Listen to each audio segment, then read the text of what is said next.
सहज मार्ग के सभी अभ्यासियों को प्रणाम। आज का हमारा विषय है दिव्य दृष्टि अर्थात डिवाइन विजन। क्या दिव्य दृष्टि असल में होती है?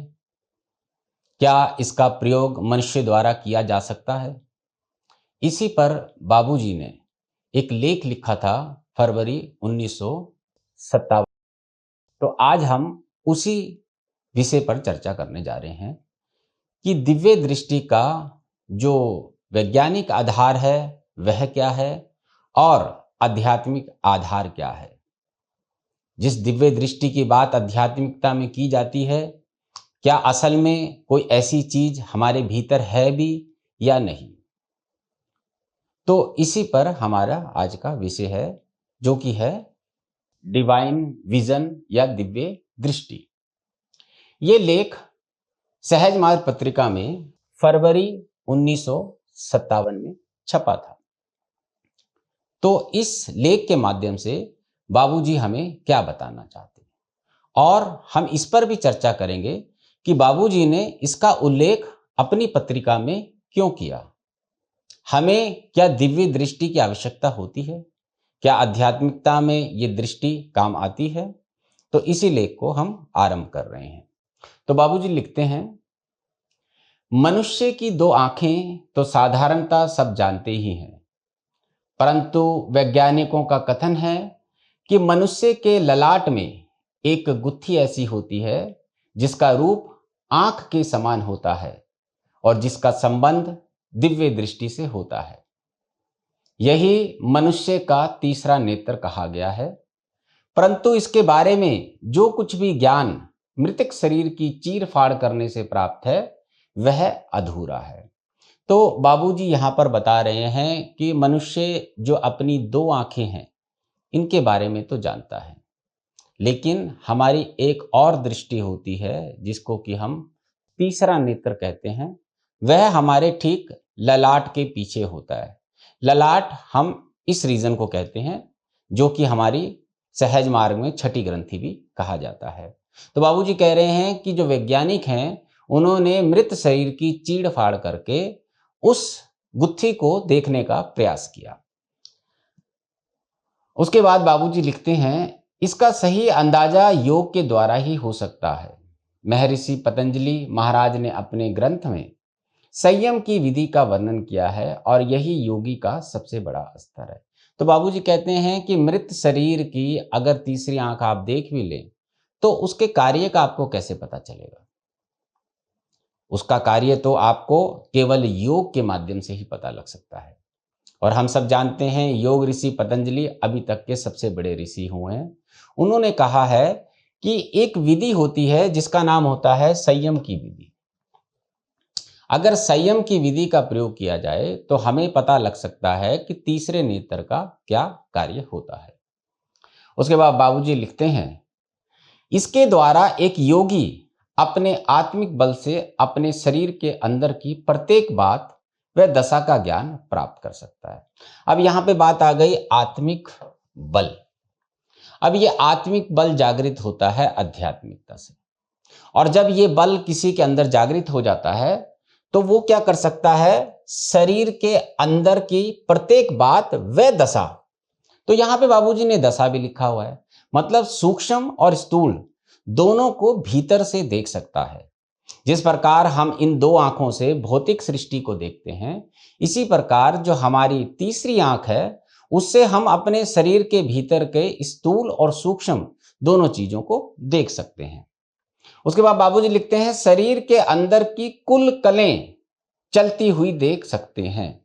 तो कुल कलें, कलें का मतलब होता है मशीनरी। हमारे अंदर जो भी चीज है, चाहे हमारा हृदय है, चाहे हमारा लीवर है, चाहे हमारी इंटेस्टाइन है, रीढ़ की हड्डी है, किसी भी चीज को हम को देख सकते हैं संयम की विधि से। शरीर के किसी भी भाग का पूर्ण चित्र उसकी दृष्टि में आ जाता है और वह जहां पर जिस शक्ति की आवश्यकता होती है प्रयोग कर सकता है।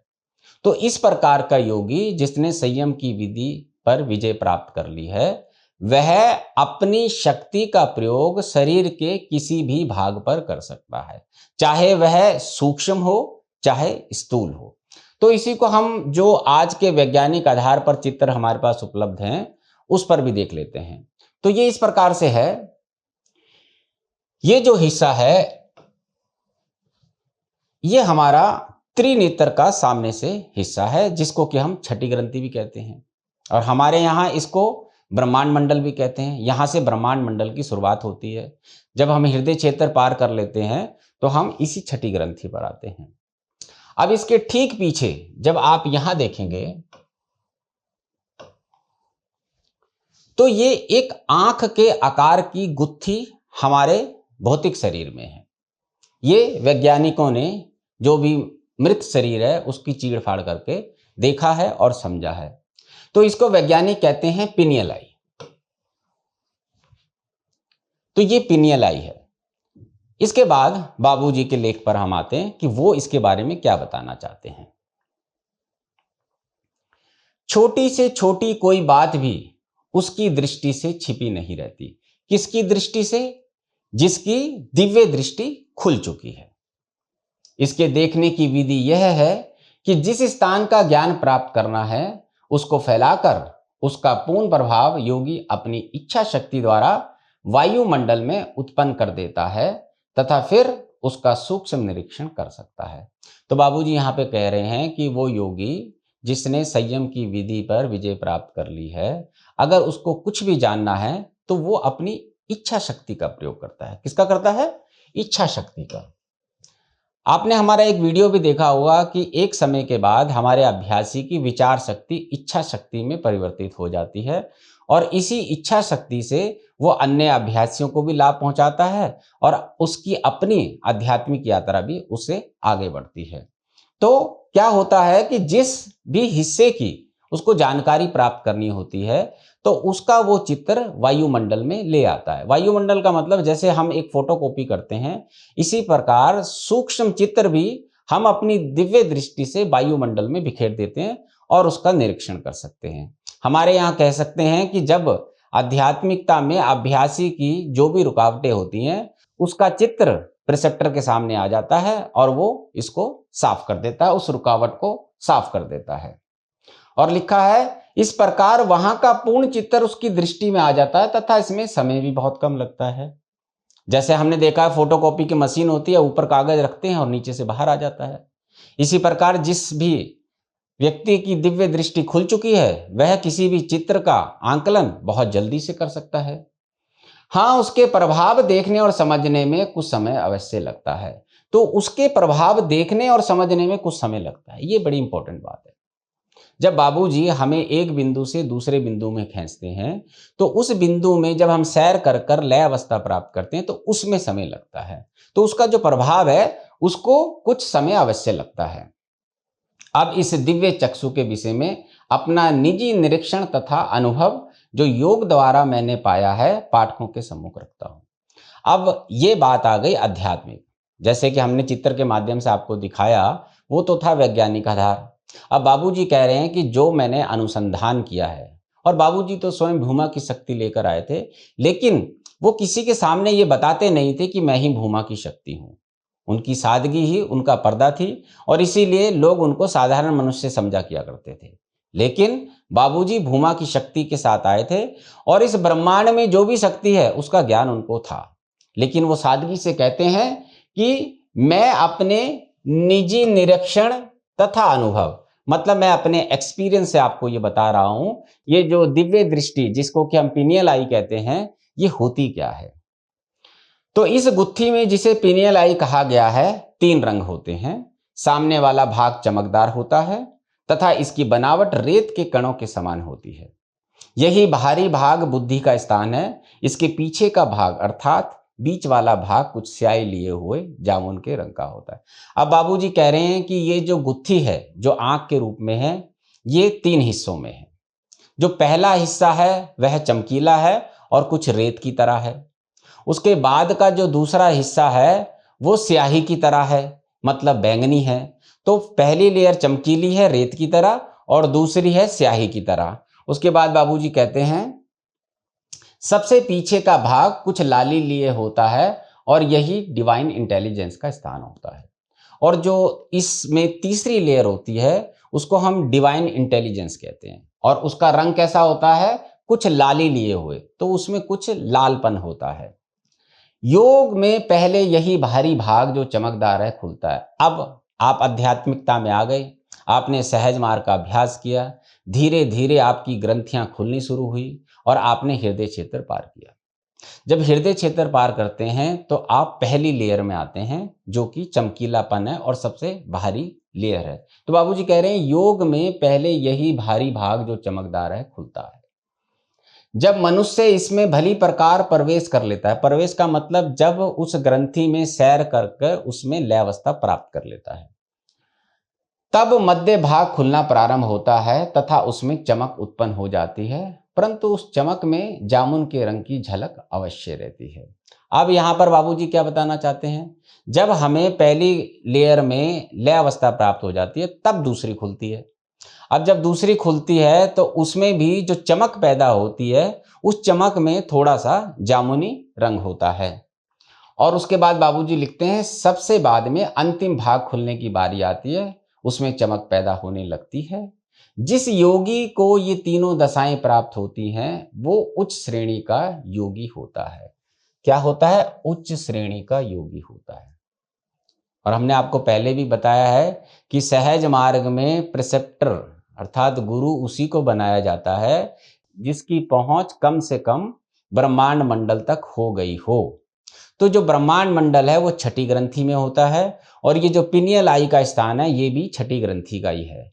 तो जब तीनों लेयर पार करके उसमें जब लय अवस्था अभ्यासी को मिल जाती है तब वह अपनी इच्छा शक्ति को प्रयोग करने के लिए सक्षम हो जाता है। आगे बढ़ने पर ये दोनों रंग भी समाप्त हो जाते हैं और एक ही दशा अर्थात चमकीलापन रह जाता है। यहाँ पे बाबूजी क्या कहना चाहते हैं? पहली लेयर जो थी उसमें कुछ चमकीलापन था रेत की तरह, फिर दूसरी जो थी उसमें था स्याही वाला बैंगनी कलर और तीसरी थी लाली लिए हुए। लेकिन जब हम इन तीनों में लय अवस्था प्राप्त कर लेते हैं तो केवल चमकीलापन रह जाता है और उन लेयर का जो अपना रंग है जो स्याही जैसा है और लाली वाला है वो समाप्त हो जाता है। उसके बाद बाबूजी कहते हैं इस स्थान का संबंध शुक्र के तारे से है और जिस मनुष्य को ये दशा पूर्ण रूप से प्राप्त हो जाती है उसको शुक्र के तारे पर मास्टरी का आधिपत्य हो जाता है। आप सब जानते हैं कि हमारा शरीर पूर्ण ब्रह्मांड है, तो बाबूजी यही बता रहे हैं जब हमें इन तीनों लेयर्स में मास्टरी मिल जाती है तो जो शुक्र ग्रह की दशा है, जो एनर्जी शुक्र ग्रह की है, उस पर हमें मास्टरी मिल जाती है। अब आप देखिए, अब ये जैसे ये पूरी आंख है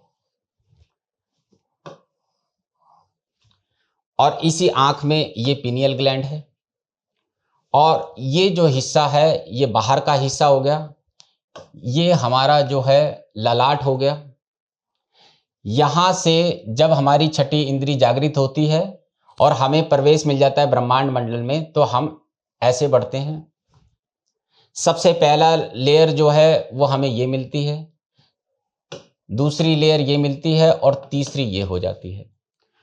तो पहली हो गई रेत की तरह, दूसरी होगी बैंगनी और तीसरी हो गई लाली वाली।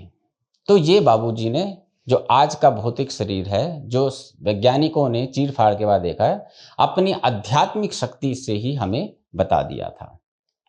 इसके बाद बाबूजी लिखते हैं इस ग्रंथि का संबंध स्पाइनल कॉर्ड से बिल्कुल नहीं है बल्कि दिल के दाहिने भाग से। अब बाबूजी कह रहे हैं कि इस ग्रंथि में जो भी ज्ञान है या शक्ति है वो स्पाइनल कॉर्ड की नहीं है। जैसे हम सब जानते हैं रीढ़ की हड्डी में भी दयाल शक्ति, काल शक्ति और भिन्न भिन्न प्रकार की शक्तियां मौजूद हैं। तो बाबूजी कह रहे हैं कि ये जो मैं आपको बता रहा हूं इसके अंदर जो दिव्य दृष्टि जागृत होती है उसका स्पाइनल कॉर्ड से कोई भी लेना देना नहीं है और ये हमारा जो हृदय है उसके दाहिने भाग से संबंध रखता है। फिर इसके बाद लिखा है जब यह स्थान पूर्ण रूप से खुल जाता है और उससे नीचे के चक्कर शुद्ध हो जाते हैं तभी डिवाइन विजडम, दैविक बुद्धि का आरंभ होता है। हम सब जानते हैं कि आध्यात्मिकता में जब हम आगे बढ़ते हैं तो वैराग के बाद हमारी आध्यात्मिक विवेक शक्ति खुलती है जिससे हमें इस पूरे ब्रह्मांड का ज्ञान होता है, इन घटनाओं का पता लगता है। तो इसको बाबूजी ने कहा है डिवाइन विजडम। तो डिवाइन विजडम का मतलब हो गया दैविक बुद्धि। तो जो डिवाइन इंटेलेक्चुअल, जो हमारी विवेक शक्ति आध्यात्मिक, वो खुल जाती है। इसलिए योग में इस स्थान को बुद्धि का स्थान कहा गया है। अब ये बुद्धि भौतिक वाली बुद्धि नहीं, आध्यात्मिक। इससे कुछ आगे बढ़कर एक और स्थान होता है जिसके जागृत हो जाने पर आंतरिक बातों का अनुभव बहुत अच्छा हो सकता है। अर्थात वायुमंडल में जो सुविचार या कुविचार तैर रहे हैं उनको जाना जा सकता है। आध्यात्मिकता के संबंध में दूसरों की आंतरिक स्थिति जानने में भी यही स्थान सहायक होता है। अब बाबूजी ने यहाँ पर सारी बात बताई है कि ये लेख मैंने लिखा क्यों है। अभ्यासियों को ये समझ आ जाए कि जब वह ब्रह्मांड मंडल में लय अवस्था प्राप्त कर लेते हैं तो उनके अंदर कौन सी चीज जागृत होती है। आध्यात्मिकता के संबंध में दूसरों की आंतरिक स्थिति जानने में भी यही स्थान सहायक होता है। प्रिसेप्टर का कार्य क्या होता है कि जो भी अभ्यासी है उसकी आध्यात्मिक यात्रा में प्रगति लाए। अब जब नित्य अभ्यास करते हुए भी कोई ऐसी रुकावट आ जाती है जिसको अभ्यासी पार नहीं कर पा रहा है, तो वो अपनी इच्छा शक्ति से उस रुकावट को देखकर उसको साफ कर देता है। तो ये बात यहाँ पे बिल्कुल ठीक लिखी हुई है। और उसके बाद एक और चीज भी लिखी हुई है, केवल अभ्यासी के भीतर ही नहीं, पूरी प्रकृति के वायुमंडल में जो सुविचार या कुविचार, जो अच्छा विचार और गलत विचार तैर रहा है, उसको भी जानने की शक्ति उसके अंदर आ जाती है। यही तो दिव्य दृष्टि है। इसका रंग भूरा होता है। इस स्थान पर पहुंचकर हमारी दिमागी इंटेलेक्चुअल दौड़ धूप समाप्त हो जाती है और आध्यात्मिकता आरंभ हो जाती है। अब ये जब दिव्य दृष्टि आपकी खुल जाती है तो यहाँ पे जो आपकी भौतिक बुद्धि है उसका कार्य समाप्त हो जाता है। अब केवल आपकी आध्यात्मिक बुद्धि है जिसका प्रयोग आप अपनी आध्यात्मिक यात्रा में और अन्य अभ्यासियों की प्रगति के लिए प्रयोग करते हैं। इसमें पूर्ण रूप से प्रवेश कर लेने के पश्चात इसका भूरापन जाता रहता है और यह स्थान भी कुछ प्रकाशित हो जाता है। अब यहाँ पे देखिए चौथी चीज आ गई। सबसे पहले रेत जैसा चमकीलापन, फिर दूसरा जो था वो था स्याही जैसा बैंगनी रंग, तीसरा था लाली वाला और ये आ गया भूरेपन वाला। लेकिन बाबूजी हर बार यही कह रहे हैं कि जब आपको उसमें लय अवस्था प्राप्त हो जाती है तो केवल चमकीलापन रह जाता है और बाकी सब समाप्त हो जाता है। इससे आगे की ग्रंथि पर कोई रंग नहीं होता। इसके बाद जो आपकी यात्रा चल रही होती है, ये सारी ग्रंथियां लगभग जो हैं हमारे मनस क्षेत्र के हिरण्य गर्भ पर हैं। तो जब हम इन सारी ग्रंथियों को पार कर लेते हैं तो उसके बाद की जो भी ग्रंथियां आती हैं उनमें कोई रंग नहीं होता। कहने को कुछ अधिक सफेद, कुछ हल्का अंधेरा मिला हुआ रंग कह लो, या दूसरे शब्दों में ना प्रकाश ना अंधकार।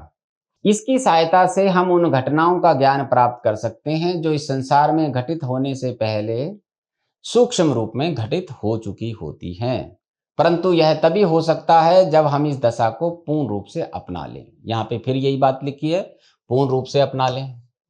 अर्थात हमारी जैसे जैसे प्रगति होती है, हम लय अवस्था प्राप्त करते हैं, तब हमारी ये वाली ग्रंथि भी खुल जाती है जिसमें कि हम ब्रह्मांड मंडल में घटित पहले से जो सूक्ष्म घटनाएं हैं उनके बारे में जान सकते हैं।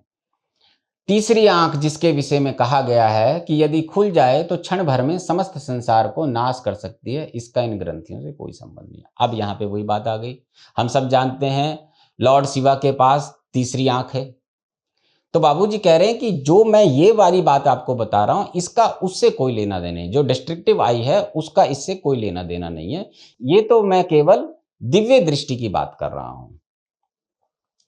अब इसमें यह भी कहा गया कि जो सूक्ष्म घटनाएं हैं उनको देख सकते हैं। अब वो क्या है, आप सब जानते हैं सबसे भारी क्षेत्र है पिंड देश, उसके बाद है ब्रह्मांड देश। तो जो ब्रह्मांड मंडल में पहले से जो सूक्ष्म घटनाएं होती हैं वो पिंड देश में स्थूल रूप में बाद में घटती हैं। मतलब हमारे इस सृष्टि में जो कुछ घट रहा है वह पहले ही घटित हो चुका होता है ब्रह्मांड मंडल में। तो वो जो घटनाएं हैं उनको भी हम अपनी दिव्य दृष्टि से देख सकते हैं। और अगर आपने बाबूजी की पुस्तक सत्य का उदय पढ़ी हो तो उसका जो अंतिम अध्याय है वह है मेरी दिव्य दृष्टि। तो बाबूजी ने अपनी दिव्य दृष्टि में आने वाले विश्व की एक जो स्थिति है उसका उल्लेख किया है और आप देखेंगे उसमें से 90% घटनाएं तो घट चुकी हैं, लगभग 10% रह गई हैं जो महाप्रलय से संबंधित हैं। तो वो बाबूजी ने कैसे बताया हमें? तो बाबूजी ने ब्रह्मांड मंडल में जो सूक्ष्म घटनाएं थी उनका आंकलन किया और अपनी मेरी अंतर्दृष्टि अध्याय में लिख दिया। अब स्थूल रूप में वो घटनाएं घट रही हैं। इसीलिए हमारे यहाँ पे गुरु या प्रिसेप्टर उसी को बनाया जाता था जिसकी पहुंच कम से कम ब्रह्मांड मंडल तक हो। ये डिस्ट्रक्टिव आई, विनाशकारी नेत्र, जैसा कि शिव जी के विषय में वर्णन है, सिर के पीछे ऑक्सीपिटल प्रोमिनेंस गुत्थी के स्थान पर है। अब बाबूजी कह रहे हैं कि जो लॉर्ड शिवा का त्रिनेत्र है वो जो है वो यहाँ नहीं है, वो हमारी जहां रीढ़ की हड्डी जुड़ती है जिसको कि ऑक्सीपिटल प्रोमिनेंस कहते हैं, वहां से संबंधित है। तो ये भी कह सकते हैं कि हम केंद्रीय क्षेत्र से संबंधित है। और हमने अभी जो ग्रंथियों का डिस्कस किया है वह सब हिरण्य गर्भ की हैं। तो ये जो ऑक्सीपिटल प्रोमिनेंस है ये एक गुदी की तरह, बाल की तरह एक गुदी होती है जो कि हमारे ऑक्सीपिटल बोन, मतलब जहां रीढ़ की हड्डी जुड़ती है वहां पर होती है, और ये बाल की तरह होती है, ये ज्यादा बड़ी नहीं होती है, जिसके विषय में मैं अपने अंग्रेजी के ग्रंथ एफिकेसी ऑफ राजयोग में वर्णन कर चुका हूं। तो ये जो हम आपको बता रहे हैं कि बाल की तरह, ये आपको एफिकेसी ऑफ राजयोग में पढ़ने को मिल जाएगा। यही विनाशकारी नेत्र कृष्ण जी महाराज महाभारत युद्ध के समय 18 दिन तक बराबर खोले रहे और जिसके परिणाम स्वरूप इतना विनाश हुआ। तो जब भी हमें कोई महाप्रलय लानी होती है या कोई बड़ी स्थिति या बड़ा बदलाव इस सृष्टि में लाना होता है, तब इस विनाशकारी नेत्र को खोला जाता है। जैसा कि आपने देखा महाभारत के समय जो लॉर्ड कृष्णा थे उन्होंने 18 दिन तक इसी विनाशकारी नेत्र को खोला। अब समझने की बात है कि बाबूजी ने ये लेख हमारे पत्रिका में क्यों लिखा। भाई ये तो एक ज्ञान की बात है, लेकिन बाबूजी इनडायरेक्टली बताना चाहते थे कि जब अभ्यास करते करते आप ब्रह्मांड मंडल में पहुंच जाते हैं तो आपकी दिव्य दृष्टि खुल जाती है और आप स्वयं आंकलन कर सकें कि क्या आप ब्रह्मांड मंडल में हैं या नहीं, क्या आप सहज मार्ग का कार्य करने में सक्षम हैं कि नहीं। जो अभ्यासी आपके पास आ रहा है उसकी आध्यात्मिक उन्नति में आप उसकी रुकावटों को साफ करके सहायक बन सकते हैं या नहीं। अब इसको चित्र के माध्यम से जो बाबूजी ने बताया है वो क्या है। आप सब जानते हैं कि हमारी छठी ग्रंथि यहां पर होती है, ये हमारे 5वें वृत्त से आरंभ हो जाती है। तो ब्रह्मांड मंडल हमारा स्टार्ट हो गया यहां से, और यही हमारी छठी ग्रंथि है। जब हम हृदय क्षेत्र को पार करते हैं तो हम यहीं से पार करते हैं। आप हमारा जो हार्ट रीजन और माइंड रीजन पे वीडियो है उसको देखेंगे तो आपको ये पूरी तरह से समझ आ जाएगा कि ये क्या है। तो ये जो 7वीं ग्रंथि होती है, 8वीं 9वीं, ये जो है ये हमारे हिरण्यगर्भ में है, और जो ब्रह्मांड मंडल है वो हमारी छठी ग्रंथि शुरू होता है। अब आप इसकी पोजीशन देखिए, जो हमने आपको हमारे सिर का जो चित्र दिखाया था उसमें ये कहां पर है, ये और ये, तो इसको आप देखिए तो आपको समझ आ जाएगा ये कहां पर है। ये देखिए, ये हमारी हो गई छठी ग्रंथि, इसी को हम ब्रह्मांड मंडल कहते हैं, और इसके पीछे ही ये पूरी आपकी पिनियल आई है। तो ये धीरे धीरे हमारी दिव्य दृष्टि जागृत होती है, और कोई भी बाबूजी के बताए हुए सहज मार्ग का पूरी तरह से पालन करे और अपने आप को बाबूजी के सतत स्मरण में रखे और अपने आप को संपूर्ण समर्पित कर दे, जिसको आत्मसमर्पण कहते हैं, तो बाबूजी धीरे धीरे एक एक बिंदु पार कराते हुए उसको ब्रह्मांड मंडल तक ले आते हैं। इससे पहले कौन सा है, पिंड देश जो है, पिंड देश में आपके 26 बिंदु हैं और 5 वृत्त हैं। 26 बिंदु पार होते ही आपके अंदर वो शक्ति जागृत हो जाती है कि आप दूसरे अभ्यासियों की मदद कर सकें। तो ये है सहज मार्ग का वैज्ञानिक आधार, जो कि चीज अब आप देखेंगे कि देखने में बहुत कम आ रही है। उस स्तर के हमारे पास प्रिसेप्टर भी नहीं है जो कि अभ्यासी की सूक्ष्म दशा का आंकलन कर सके। आप सबको प्रयास करना चाहिए कि बाबूजी की जो पद्धति है उसका पालन करें और बाबूजी मालिक को अपने आप को समर्पित कर दें कि वह आपको इस स्थिति तक ला सकें कि आप सहज मार्ग का कार्य पूर्ण रूप से कर सकें, और जो बाबूजी का संकल्प है कि समस्त मानव जाति को ईश्वर का साक्षात्कार कराना है, उसमें उनकी सहायता कर सकें।